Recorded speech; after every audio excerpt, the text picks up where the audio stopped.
நடக்கிறதுக்காக இருப்பாங்க. அது மாத்திரம் இல்லை, அவங்களுடைய இது பார்த்தீங்கன்னா தேவன் வேதத்தில் சொல்றாரு, முத்துக்களை பார்க்கலும் எப்படி இருக்குதா, விலை உயர்ந்ததா என்ன பண்றாரு, குணசாலியான ஸ்திரீகளுக்கு அப்பேற்பட்ட ஒரு இது என்ன பண்றாரு தேவன் கொடுக்கிறார். அது மாத்திரம் இல்லை, போன வாரத்தில் 10 ரூத்துவின் நற்குணங்களை குறித்து நம்ம 10 காரியங்களை குறித்து பார்த்தோம். இன்னைக்கு பார்த்தீங்கன்னா குணம் நிறைந்தவங்களுக்கு தான் தேவன் என்ன பண்ணுவார், அநேக வரங்களை கொடுப்பார், அநேக வரங்களை கொடுப்பார். அப்போ வரங்கள் என்ன போதும், நம்மளுக்கு என்ன பண்ணும், தீர்க்க தரிசன வரங்கள், சொப்பனங்களை காண்றது, இப்படிப்பட்ட வரங்களை என்ன பண்ணுவார், தேவனுக்கு பிரியமா நடக்கும் பொழுது, அவர் இருதயத்துக்கு ஏற்றவர்களா நம்ம இருக்கும் பொழுது என்ன பண்ணுவார், நம்மளுக்கு அப்பேற்பட்ட வரங்களை கொடுத்து அவர் வல்லவராக இருக்கிறார். அப்போ பெண்கள் போன இதுல எல்லாம் பார்த்தீங்கன்னா நம்ம அந்த நாட்கள் எல்லாம் பார்த்தீங்கன்னா பெண்கள் எப்படி இருக்கணும், வீட்டோட இருக்கணும், குறிப்பிட்ட வேலைகளை மாத்திரம் செய்யணும், எல்லா வேலையும் அவங்க தான் செய்யணும், ஆண்கள் என்ன செய்யக்கூடாது, வேலை செய்யக்கூடாது, அப்போ கண்ட்ரோலாக இருக்கணும், வெளியில வரக்கூடாது, இப்படி இருக்கணும் அப்படி இருக்கணும், என்ன பண்ணாங்க, நிறைய கண்டிஷன்களோடு இருந்தாங்க. ஆனால் தேவன் பார்த்தீங்கன்னா ஆண்களை மாத்திரம் தீர்க்க தரிசிகளை ஏற்படுத்தாம பெண்களுக்கும் என்ன பண்ணாரு, தீர்க்க தரிசன வரங்களை கொடுத்துருக்கிறார். அப்போ தேவன் இவங்களுக்கு மாத்திரம் தான் கொடுப்பாங்க, அப்போ இவங்களுக்கு கொடுக்க மாட்டாங்க, இவங்கள தான் நேசிப்பார், இவங்கள தான் நேசிக்க மாட்டார், அப்படி இல்லாம தேவன் எப்படி இருக்கிறார், எல்லாருக்கும் நன்மை செய்கிறவராக இருந்தார். அவங்க நல்லவங்க கெட்டவங்க, அவர் ஊழியம் செய்கிற நாட்களில் கூட பார்த்தீங்கன்னா எல்லாருக்குமே என்ன பண்ணல, ஒரு பச்சபாதம் இல்லாதவரா, எல்லாருக்கும் என்ன பண்ற, நன்மை செய்தவரா சுற்றிட்டு இருந்தார் என்று வேதம் சொல்லுது. அப்போ நம்ம வேதத்தில் உள்ள தீர்க்க தரிசன பெண்களை குறித்து நம்ம பார்க்க போறோம். எடுத்து வாசிக்கலாம். யாத்திராகமம் 15ஆம் அதிகாரம் 20-21. யாத்திராகமம் 15ஆம் அதிகாரம் 20-21.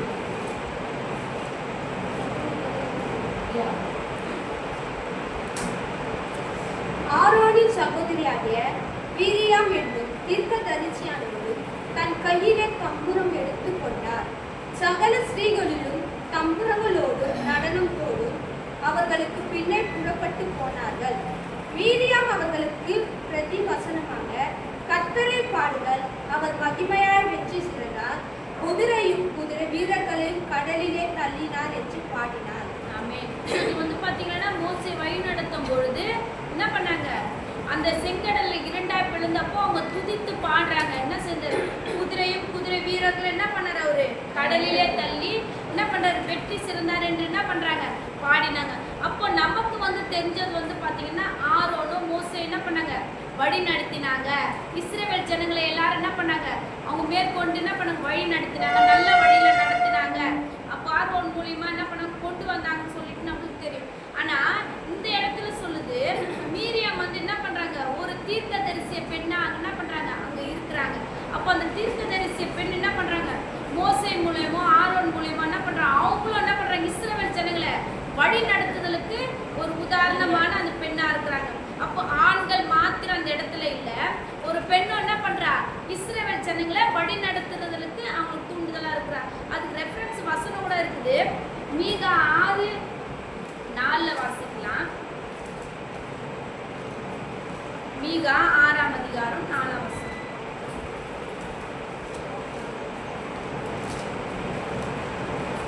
நான் உன்னை எகிப்து தேசத்திலிருந்து வரப்பண்ணி அடிமைத்தன வீட்டால் இருந்த உன்னை மீட்டுக் கொண்டு மோசே ஆரோன் மீரியாம் என்பவர்களை உனக்கு முன்பாக அனுப்பினேன். ஆமென். அங்க என்ன பண்றாரு, மோசேயோடு கூடவும் ஆரோனோடு கூட யாரை இது பண்றாரு, மீரியாம். அப்போ அந்த மகளுக்கு அந்த இடத்துல என்ன பண்றாரு, ஒரு உரிமையை கொடுக்குறாரு. ஆரோன் மட்டும்தான், மோசே மாத்திரம் என்ன பண்ண இஸ்ரவேல் ஜனங்களை வழி நடத்தல. அதுல யாரை சேர்த்துக்கிறாரு, மீரியாமும் என்ன பண்றாரு, இஸ்ரவேல் ஜனங்களை வழி நடத்துறதுக்கு அவருக்கும் என்ன பண்றாரு, அவங்களும் ஒரு என்ன பண்ணிக்கிறோம், ஒரு உறுதுணையா நின்று இருக்கிறாங்க. ஆமா, அப்போ அவங்களுடைய பேர் என்ன பண்ணிருக்குது, அந்த பைபிள்ல இடம் பெற்றது. அப்போ அவ்வளோ ஜனங்கள் 6 லட்சம் ஜனங்கள்னா அப்போ எவ்வளோ பேர் அதிகமாக இருப்பாங்க. அப்போ வெறும் புருஷர்கள் மாத்திரம் தான் 6 லட்சம் ஜனங்கள்னா, அப்போ ஸ்திரீகள் பிள்ளைகள் இவங்களெல்லாம் என்ன பண்ணல, கணக்கெடுக்கல. அவ்வளோ ஜனங்களிலும் இவங்க என்ன பண்றாங்க, மீரியாம் என்ற ஸ்திரியை குறிப்பிட்டு அந்த இடத்துல பேர் பெற்றிருக்கிறாங்க. அப்போ அவங்க என்னன்னு பேர் பெற்றிருக்கிறாங்க, ஒரு தீர்க்கதரிசி. அப்போ தீர்க்கதரிசின்னா தேவனுடைய காரியங்களை வெளிப்படுத்துவதுனா தீர்க்கதரிசி. அப்பேற்பட்ட பேர் அவங்க என்ன பண்ணியிருக்கிறாங்க, தெரிஞ்சிருக்கிறாங்க. அடுத்து வாசிக்கலாம். நியாயாதிபதிகள் 4ஆம் அதிகாரம் 4வது வசனம்.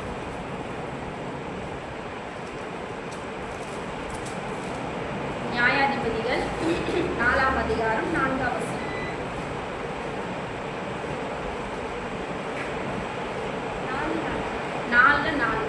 அக்காலத்திலே லபித்தூரின் மனைவியாகிய தெபோராள் என்னும் தீர்க்கதரிசியானவள் இஸ்ரவேலை நியாயம் விசாரித்தாள்.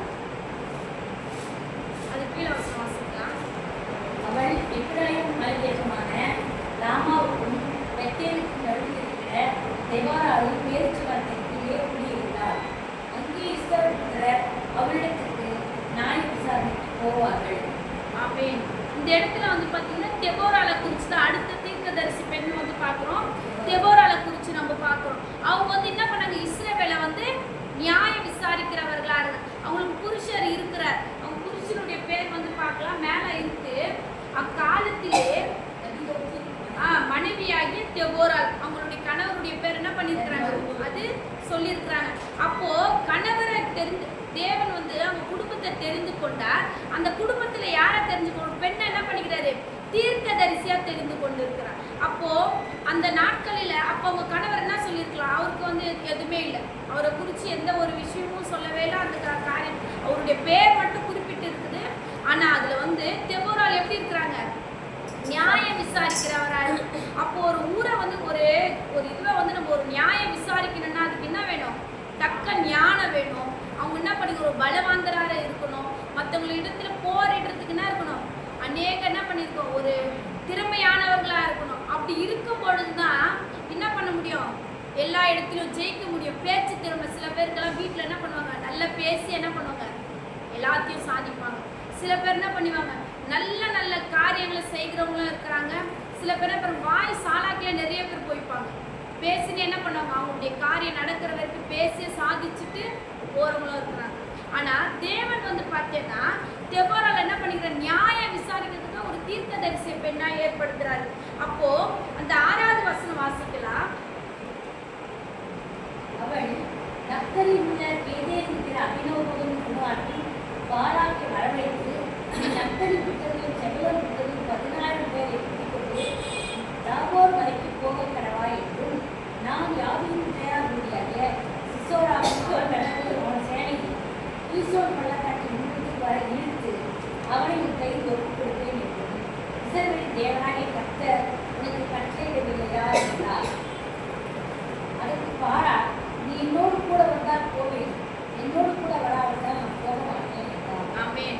இங்க என்ன பண்றாங்க, அவரை நப்தாலியை கூப்பிட்டு என்ன சொல்றாங்க, செபுலோனை கூப்பிட்டு என்ன சொல்றாங்க, தெபோராள் நீ என்ன பண்ணு, யுத்தத்துக்கு போ. என்ன பண்றாங்க, இன்னைக்கு வந்து யுத்தம் நடக்க போகுது, உன் கையில என்ன பண்ண போறாரு, தேவன் ஒப்பு கொடுக்குறான். அப்ப இவர் என்ன சொல்றாரு, நீங்க வராம நான் என்ன பண்ண மாட்டேன், நான் போக மாட்டேன்.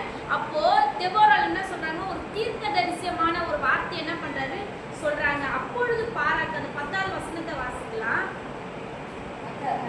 அப்போது பாரா செபுலோன் மனுஷனையும் நப்தலி மனுஷனையும் கேதேசுக்கு வரவழைத்து தன்னை பிடிச்சலின் 10,000 பேரோடு போனார். தெபோராள் அவனோட கூட போனாள். அப்ப என்ன பண்றாங்க, யுத்தத்துக்கு போறாங்க.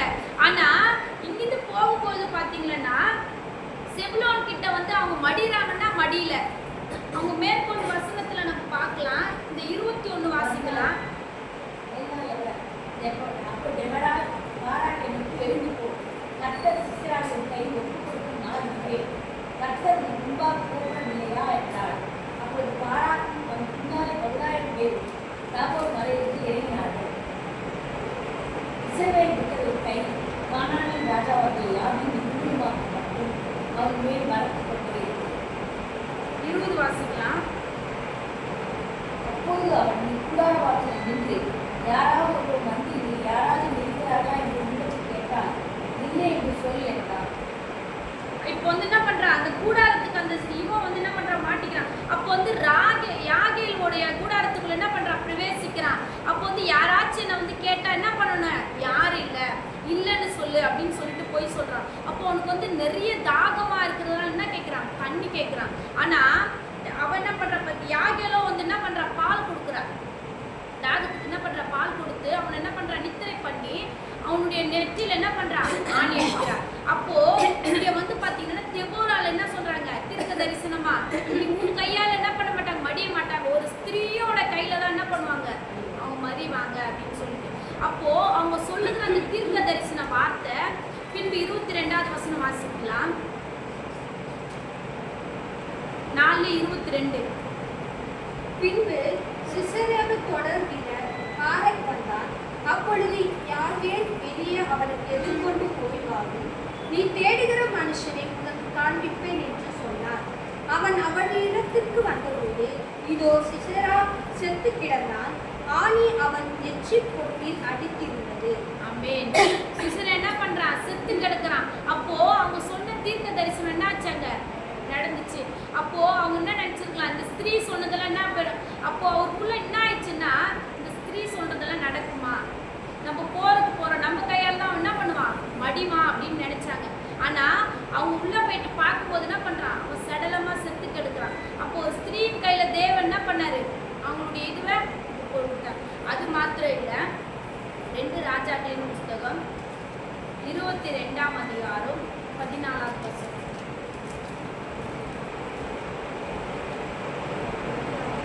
2 ராஜாக்களின் புஸ்தகம் 22ஆம் அதிகாரம் 14வது வசனம்.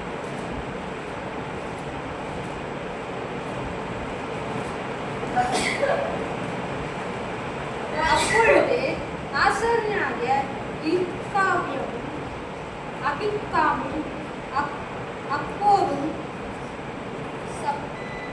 சபானும் அப்பொழுது ஆசாரியனாகிய எல்கியாவும் அகிக்காமும் அப்பேரும் சப்பானும் ஆசாயாவும் அர்காசின் குமாரனாகிய திக்வாயின் குமாரனாகிய சல்லு என்னும் வஸ்திரசாலை விரிப்புக்காரனாகிய மனைவியாகிய உல்தாள் என்னும் தீர்க்கதரிசியினிடத்தில் போய் அவளோடு பேசினார்கள்.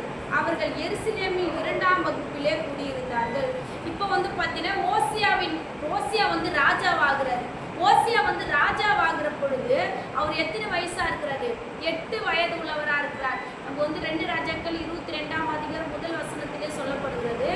ஓசியா ராஜாவாகிற பொழுது எத்தனை வயசா, 8 வயசுல ராஜாவாகிறார். அப்போ 8 வயசுல அவங்க ராஜாவாகிற பொழுது அவங்க என்ன பண்றாங்க, ஆலயம் கட்டுகிறதுக்கான பணிகளுக்கு ஈடுபடும் பொழுது அவங்களுக்கு ஒரு புத்தகம் கிடைக்கிறது. அந்த புத்தகத்துல வாசிக்கும் பொழுது அதுல என்ன இருக்குதுன்னா, நியாய பிரமாணங்களை குறிச்சும் கட்டளைகளை குறிச்சும் அதுல இருக்குது. அப்போ அதை வாசிக்கும் பொழுது அந்த 11வது வசனத்துல ராஜா நியாயப்பிரமாண புஸ்தகத்தின் வார்த்தைகளை கேட்ட பொழுது தன் வஸ்திரங்களை என்ன பண்றாரு, கிழித்து கொண்டு அழுகுறாரு. ஐயோ, நம்ம என்ன பண்ணல, அந்த கட்டளைகளின் படி நடக்கலையே, அந்த ஞாபகங்களின் படி நடக்கலையே, நம்ம இவ்வளோ நாட்கள் என்ன பண்ணிருக்கோம், இப்படி நடந்திருக்கிறோமே அப்படின்ட்டு. இப்போ நம்ம சபையிலேயே எடுத்துக்கலாம், மற்றவங்க குறிச்சு வேணா, நம்ம சபையிலேயே கூட எப்போ பார்த்தாலும் நம்ம என்ன சொல்றோம், கட்டளைகளுக்கு படி நடக்கணும், ஞாபகங்களின் படி நடக்கணும். நமக்குள்ள என்ன பண்ண, ஆவின் கனிகள் இருக்கிறோம், நம்ம சொல்லிக்கினே தான் இருக்கிறோம். ஆனா எல்லாரும் செய்யறாங்கன்னா யாரும் செய்யறதில்லை. நம்ம எப்படி இருக்கிறோம், எப்படி இருக்கணுமோ அப்படியே தான் இருக்கிறோம். முன்ன எப்படி இருந்தோமோ அப்படியே தான் இருக்கிறோம். நம்மளுக்குள்ள என்ன இல்லை, அதை கடைப்பிடிக்கணும், அதை செய்யணும், அதன்படி நடக்கணும். நம்ம மற்றவங்களுக்காக தான் வாழறோமே தவிர நம்ம தேவனுக்காக என்ன பண்ணல, இன்னும் ஒப்பு கொடுத்து வாழ வேண்டிய பிள்ளைகளை நம்ம இல்லவே இல்லை. நான் வந்து மெசேஜ் கொடுக்க போதில்லை அப்படின்னு சொல்லிட்டு தான் கல்பனா கிட்ட சொல்லிட்டு ஊருக்கு போகணும்னு சொல்லிட்டு முடிவு பண்ணேன். ஆனால் என்னுடைய ஜபம் அப்படின்னா, எனக்கு வந்து ஊருக்கு போகணுன்றதை காட்டிலும் எனக்கு கொடுத்துருக்கிறது வந்து இந்த வேலை, இந்த மாதம் முழுசும் நான் பேசணும் அப்படின்னு. எனக்குள்ள என்ன வாஞ்சனா, இந்த மாதம் முழு என்ன பண்ணோம், நான் பேசணும் அப்படின்னு சொல்லிட்டு. ஆனால் நிறைய தடை, எசப்பா உங்களுக்கு சித்தமான மாத்திரம் தான் என்ன பண்ணணும், நான் ஊருக்கு போகணும், இல்லைன்னா நான் போகல அப்படின்னு. அதை குறித்து நான் என்ன பண்ணுறேன், ட்ரெஸ் எல்லாம் எடுத்து வைக்கிற எல்லாமே இதுவாகுது. ஆனால் தடை போக முடியாது. அப்போ எனக்குள்ள என்னன்னா, ஏசப்பா வந்து ஏதோ ஒரு தடை கொடுக்குறோம், அது ஏதோ ஒரு நல்லது அப்படின்னு சொல்லிட்டு நான் என்ன பண்ணேன். அது மாதிரி நம்ம என்ன பண்ணோம், பரிசுத்த நாளை என்ன பண்ண ஆசரிக்கணும்னு நம்ம சொல்றோம். அது ஒரு சின்ன விஷயம் தான். நம்ம என்ன பண்ண போறோம், நம்ம தேவனை தொழுது கொள்ள வரப்போறோம். அப்போ வந்து என்ன பண்ணணும், நம்ம தேவனை தொழுது கொள்ள வரப்போறோம்னா எதுக்காக தொழுது கொள்ள வரப்போறோம், ஒவ்வொரு நாளும் ஜீவனை கொடுக்குறார், சுகத்தை கொடுக்குறார், வெள்ளத்தை கொடுக்குறார். நம்ம உலக பிரகாரமா பார்க்குறோம், வண்டியில போறோம், எத்தனை ஆக்சிடென்ட்கள் பார்க்குறோம். ஆனால் தேவன் நம்மளுக்கு என்ன கொடுத்துருக்குற, நல்ல உணவு கொடுத்துருக்குறா, உடை கொடுத்துருக்குறா. அந்த சைட்லலாம் நான் நிறைய டைம் பார்த்துருக்குறேன், ஏரியா பேரெல்லாம் தெரியாது. அங்கெல்லாம் பார்க்கும்போது ரோட்டில் பிளாட்பாரத்துலலாம் படுத்துருக்குறாங்க, தெருவோரங்கள்லாம் படுத்து. அவர்களை காட்டிலும் தேவன் நம்மளை எப்படி வச்சிருக்கிறார்? நல்லா வச்சிருக்கிறார். ஆனால் நம்மளுக்கு நன்றி சொல்கிற உள்ள என்ன பண்ணல, இன்னும் யாருக்குமே கிடைக்கவே இல்லை. அப்படி இருக்கிற சூழ்நிலையில அந்த ராஜா என்ன பண்ற, ஓசியா ராஜா தன் நியாய பிரமாண புஸ்தகத்தை வாசிச்சு என்ன பண்றாரு, வஸ்திரத்தை கிழித்து கொண்டு அழுகுறார். இந்த நாட்கள் எத்தனை பிள்ளைகள் நம்ம இன்னும் கடைப்பிடிக்கலையே, நம்ம இத்தனை நாட்களா இருக்கிறோமே, நம்ம கிறிஸ்துவ வாழ்க்கையில இருக்கிறோமே, நம்ம இத்தனை வருஷத்துல இவ்வளவு ரட்சிக்கப்பட்டிருக்கிறோமே, நம்ம இன்னும் ஏன் கடைப்பிடிக்கணும்னு யாரும் யோசிக்கிறோமா? யோசிக்கிறதே கிடையாது. ஆனா அந்த ராஜாக்கு என்ன ஆயிடுச்சு, இவ்வளோ யோசனையா என்ன பண்றான்? அப்போ அந்த யோசனை பண்ணி அவங்க வஸ்திரத்தை கிழித்து கொண்டு இருக்கும் பொழுதுதான் இத்தால் என்னும் தீர்க்கதரிசியின் இடத்துல என்ன பண்றாங்க, அந்த இதுவா சொல்றாங்க, அந்த புஸ்தகத்தை சொல்றாங்க. அப்பதான் அவர்கள் அந்த 15வது வசனத்துல அவர்களை நோக்கி, உங்களிடத்தில் அனுப்பினவரிடத்தில் நீங்கள் போய் இஸ்ரவேலின் தேவனாகிய கர்த்தர் உரைக்கிறது என்னவென்றால், இதோ யூதாவின் ராஜா வாசித்த புஸ்தகத்தின் வார்த்தைகளுக்கெல்லாம் காட்டுகிற பொல்லாப்பை நான் இந்த ஸ்தலத்தின் மேலும் அதன் குடிகளின் மேலும் வர கண்டேன். 17 வாசிக்கலாம். அவர்கள் என்னை விட்டு தங்கள் கைகளின் கிரைகள் எல்லாவற்றிலும் எனக்கு கோபம் உண்டாக வேற தேவர்களுக்கு தூபம் காட்டினபடியினால் என் உக்கிரம் இந்த ஸ்தலத்தின் மேல் பச்செறியும், அது அவிழ்ந்து போவதும் இல்லை என்று கர்த்தர் சொல்கிறார் என்று சொல்லுங்கள். 18வது. கர்த்தரிடத்தில் விசாரிக்கிறதற்கு உங்களை அனுப்பின யூதாவின் ராஜாவிடத்தில் நீங்கள் போய் நீர் கேட்ட வார்த்தைகளை குறித்து இஸ்ரவேல் தேவனாகிய கர்த்தர் சொல்கிறது என்னவென்றால், நான் இந்த ஸ்தலத்திற்கும் அதன் குடிகளுக்கும் விரோதமாக அவர்கள் பாலும் சாம்பலும் ஆவார்கள் என்று சொன்னதை நீ கேட்டபோது உன் இருதயம் இலக்கி நீ கர்த்தருக்கு முன்பாக உன்னை தாழ்த்தி உன் வஸ்திரங்களை கிழித்து கொண்டு எனக்கு முன்பாக அழுதபடியினால் நானும் உன் விண்ணப்பத்தை கேட்டேன். ஆமென். அந்த தீர்க்கதரிசி என்ன சொல்றாங்க, அப்போ அந்த ராஜா அழுதது யாருக்குமே தெரியாது, அங்க இருக்கிறவங்களுக்கு தான் தெரியும். அந்த தீர்க்கதரிசிக்கு தெரியுமா? தெரியாது. ஆனா தேவன் என்ன பண்றாரு, அதை வெளிப்படுத்துறாரு அந்த தீர்க்கதரிசிக்கு. அவங்க பேர் வந்து பாத்தீங்கன்னா இத்தால். அவங்க என்ன பண்றாங்க, இத்தால் அவங்க பேர். அப்போ அந்த தீர்க்கதரிசிக்கு வெளிப்படுத்துறார். அவங்க என்ன சொல்றாங்க, நீ தேவனுக்கு முன்பாக என்ன பண்றாரு, அவரு ராஜாவா இருக்கிறாரு, தாழ்மைப்படுறாரு. இப்போ எல்லா ஜனங்களுக்கும் முதலாவது நம்மளுக்கு தேவனிடத்துல போறோம்னா நமக்கு என்ன வேணும், தாழ்மையோடு கூட போகணும். அப்போ நம்ம தாழ்மையோடு கூட போகும்போது எவ்வளோ 40 வருஷம் 50 வருஷம் கிறிஸ்துவர்களா இருந்தாலும் இன்னும் வந்து என்ன பண்ணல, ஸ்டார்டிங் ஜபம் எப்படி பண்ணணும், முடிவை எப்படி பண்ணணும்னு தெரியல. அது தெரியாம சொல்லுகிற குறிப்புகளை தவிர, இப்போ நம்ம சபையிலேயே கூட குடும்ப ஜெபம் பண்றாங்க, அவங்க என்ன ஜப குறிப்பு சொல்றாங்கன்னு யாருன்னா ஜெபம் பண்றாங்களா? இல்ல. அவங்க பிரகாரம் வராங்க, அவங்க சொல்ற பிரகாரம் அவங்களுக்கு என்ன ஜபம் வருதோ அதை தான் பண்றாங்க. அப்போ இந்த ஓசியா ராஜா என்ன பண்றாரு, தாழ்மைப்படுறாரு. அப்போ தாழ்மைப்படும் போது அவங்க வாயில அந்த தீர்க்கதரிசி வாயில சொல்லுது, நீ அவருக்கு முன்பாக அழுதபடினாலும் விண்ணப்பம் என்ன பண்ணது, கேட்கப்பட்டது அப்படின்னு சொல்லிட்டு. அதிலே 2 ராஜாக்கள் 23ஆம் அதிகாரம் 25வது வசனத்தை வாசிக்கலாம். கர்த்தரிடத்திற்கு தன் முழு இருதயத்தோடும் தன் முழு ஆத்மாவோடும் தன் முழு பலத்தோடும் மோசே நியாய பிரமாணத்திற்கு ஏற்றபடி எல்லாம் செய்ய மனதை சாய்த்தான். அவளை கோலா ராஜா அவளுக்கு முன் இருந்ததும் இல்லை, அவளுக்கு பின் எழுப்பினதும் இல்லை. ஆமென். அப்ப என்ன பண்றான், அவனுடைய ஜெபம் கேட்கப்பட்டு அவனுக்குள்ள மாற்றங்கள் வந்து அவங்க என்ன பண்றான், முழு இருதயத்தோடு முழு ஆத்மாவோடு முழு பலத்தோடு மோசே நியாயப்பிரமாண புஸ்தகத்தை என்ன பண்றான், வாசிக்கிறான், அதன்படி நடக்கிறான், அதன்படி இது பண்றான். அப்போ அப்படி நடக்கும் பொழுது தேவன் என்ன சொல்றாரு, இதுக்கு மேலே இது போல ராஜா என்ன பண்றது, எழும்போதில்லை, இதுக்கு மேல என்ன பண்றது இல்லவே இல்லை அப்படின்றான். அப்போ அந்த தீர்க்கதரிசியின் மூலமா ஓசியாவுக்கு நடந்த காரியம் என்ன பண்ணுச்சு, வெளிப்படுத்த அந்த மகளை இது பண்ணாங்க. அது மாத்திரம் இல்லை, லூக்கா எழுதின சுவிசேஷம் 2ஆம் அதிகாரம் 36, 38.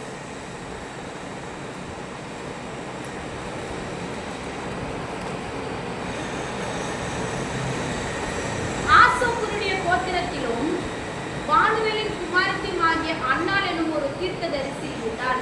அவள் கன்னிய பிராயத்தில் விவாகம் பண்ணது முதல் 7 வருஷம் புருஷனோடு வாழ்ந்தவளும் அதிக வயது சென்றவளுமாய் இருந்தார். ஏறக்குரிய 84 வயதுள்ள அந்த விதவை தேவாலயத்தை விட்டு நீங்க நீங்காமல் இரவும் பகலும் உபவாசித்து ஜெபம் பண்ணி ஆராதனை செய்து கொண்டு வந்தார். இவங்க பேர் வந்து என்ன பண்ணீங்க, இவங்க பேர் அண்ணா. இவங்க வந்து யாரா இருக்கிறாங்க, ஒரு தீர்க்கதரிசியா இருக்கிறாங்க. இவங்களுக்குள்ள ஒரு தீர்க்க தரிசனம் என்னன்னா, தேவனை என்ன பண்ணுவோம், நம்ம பார்ப்போம், அவரை நம்ம என்ன பண்ணுவோம், அவரை நம்ம பணித்து கொள்வோன்றது தான். அப்போ அவங்களுடைய நம்பிக்கை என்ன இருக்குது, இரவும் பகலும் தேவனை என்ன பண்றாங்க, தேவாலயத்துல வந்து துதிக்கிறாங்க, ஆராதிக்கிறாங்க, அவரை மகிமைப்படுத்துறாங்க.